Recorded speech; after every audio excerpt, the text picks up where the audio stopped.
What's up, New Worlders? In today's video, I'm going to provide you a complete and ultimate guide when it comes to the Hatchery raid. Now, right off the bat, you can tell it's a little bit different from typical activities in New World because there's 10 members of the team rather than 5. The way the Hatchery works is that there's essentially 5 different waves. The first 3 are all pretty easy, primarily because they're just a bunch of mobs that pop up. As you can tell right here, you just group them together, clean them out pretty fast, and that's the end of the first wave. This is the similar kind of format when it comes to wave 2 and wave 3, as you'll tell.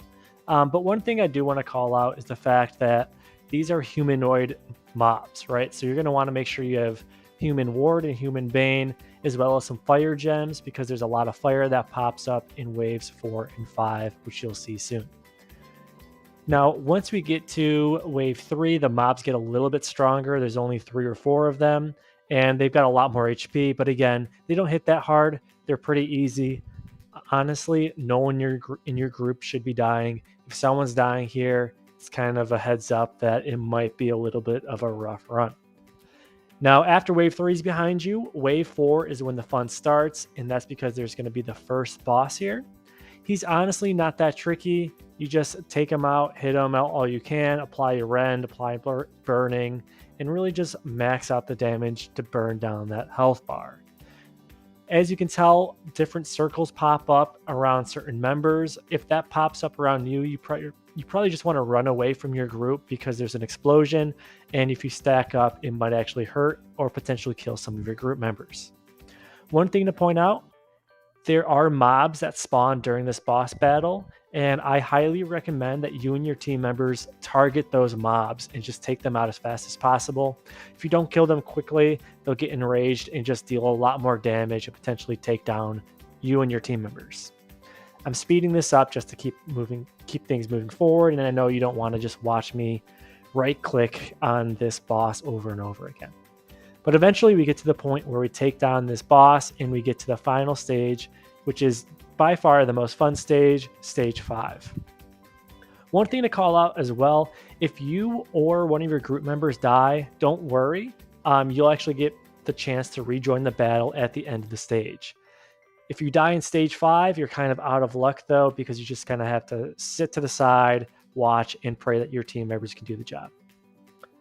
Right off the bat, you can tell that there's a lot more fire damage in this battle as well, and we're going to be doing the same thing that we did in wave 4, which is essentially apply rend, deal as much damage as possible, and burn down that health bar.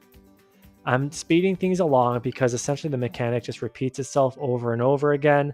Nothing too crazy until you get to about a third or so health, and you'll be able to tell that he goes to the opposite corner, and there's a short animation of him floating up, and this is when he starts spitting out lines of fire. Now you're going to see these waves pop up in just a few moments. Here we go. And you'll see that there's an opening when these waves are coming out at you. Just make sure you're in the opening. I mean, most of the time it's pretty self-explanatory, but you never know. If you get stuck in the fire, chances are you're going to be burning to your death pretty quickly. I think, just stepping in it for a second cuts your health bar basically in half. So, a second and a half, 2 seconds or so, and you're hitting the ground. But yeah, we're just going to be repeating this. Typically, you'll probably see around 2 waves of this line of fire. If your DPS is good, you won't really even have to complete the full second one, or he might not even go through that animation at all if you have high DPS.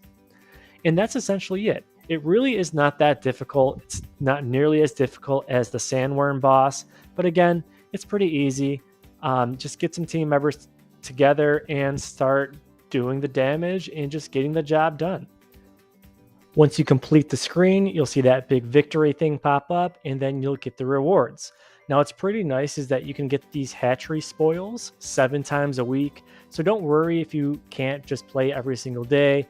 I know a lot of you guys work 8 to 5. Sometimes life gets busy. I get it. They get it.